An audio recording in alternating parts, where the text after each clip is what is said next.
A cordial greeting. Today is Monday, October 14, 2024. This is meteorologist Ruben Garcia.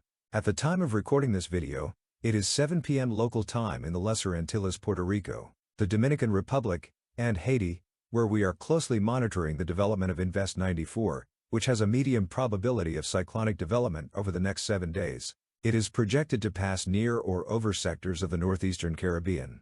In fact, at 2 p.m., the National Hurricane Center increased the chances of cyclonic development of Invest 94 to 60%, so it's important for residents of the northeastern Caribbean to stay alert to its progress. I also briefly wanted to mention that a low probability area of 20% has been marked towards the east of Nicaragua and north of Honduras for cyclonic development, but I will talk about that event in another video that I will record later today. Now, let's look at the visible satellite animation of Invest 94. As you can see, the circulation center is well defined but remains exposed to the south-southeast of the convection and thunderstorm area. This is evidence that atmospheric conditions in the tropical Atlantic are still not favorable for cyclonic development.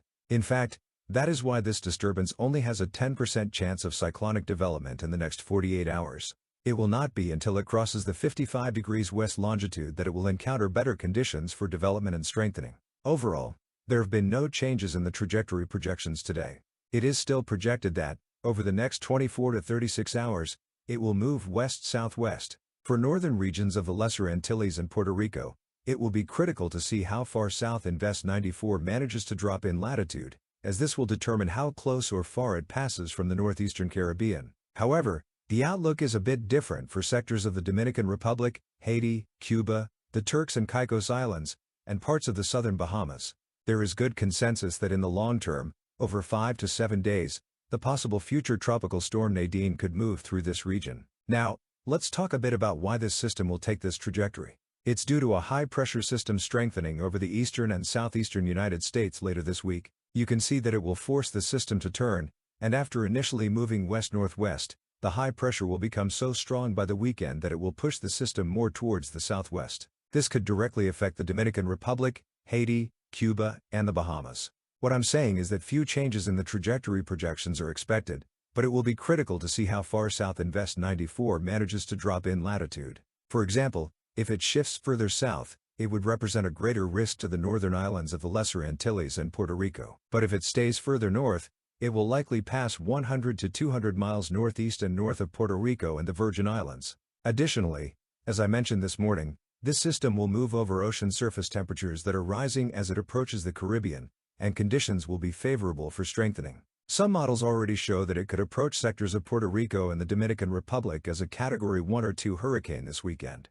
Let's look at the latest projections from the global models. Starting with the American GFS model, by Thursday night it already shows a tropical depression when the system approaches the Caribbean, maintaining that trajectory just north of the Virgin Islands and Puerto Rico by Saturday morning. It then continues on a west-southwest trajectory, crossing over the Dominican Republic and Haiti between Saturday night and Sunday morning. This definitely poses a significant risk to the Dominican Republic and Haiti, and it is important for residents of these countries to stay very attentive to potential changes in the forecast. For example, if the GFS model projection holds, tropical storm or hurricane winds would remain north of Puerto Rico and the Virgin Islands. In fact, with a trajectory just north of the region, the effects would be minimal, as the most active part of the winds and rain would remain over Atlantic waters. However, the outlook would be different for the Dominican Republic and Haiti, where, if the American model's trajectory is followed, tropical storm or hurricane winds could affect these countries. The same goes for the rain.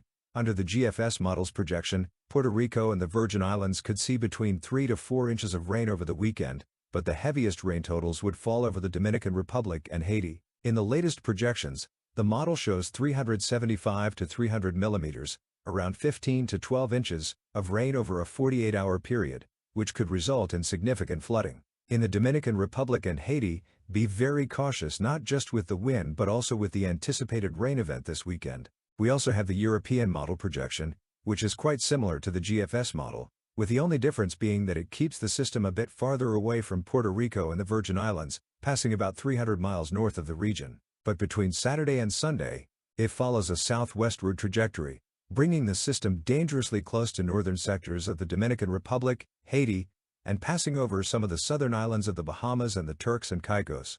Under this scenario, The highest rainfall accumulations would be over parts of the Turks and Caicos and some regions in the southern Bahamas. Additionally, tropical storm or hurricane force winds would not reach the Dominican Republic or Haiti but could affect the Turks and Caicos Islands with gusts between 70 to 90 miles per hour. The German model projection closely resembles the European model, keeping the system far from Puerto Rico and the Virgin Islands and by Saturday, steering southwest, eventually bringing the system closer to the Dominican Republic, Haiti, and the southern Bahamas. Overall, as is typical with systems that have not yet formed into tropical cyclones, there is considerable uncertainty about its future trajectory. The important thing is for residents of the northeastern Caribbean to stay alert to its development and the different trajectory scenarios.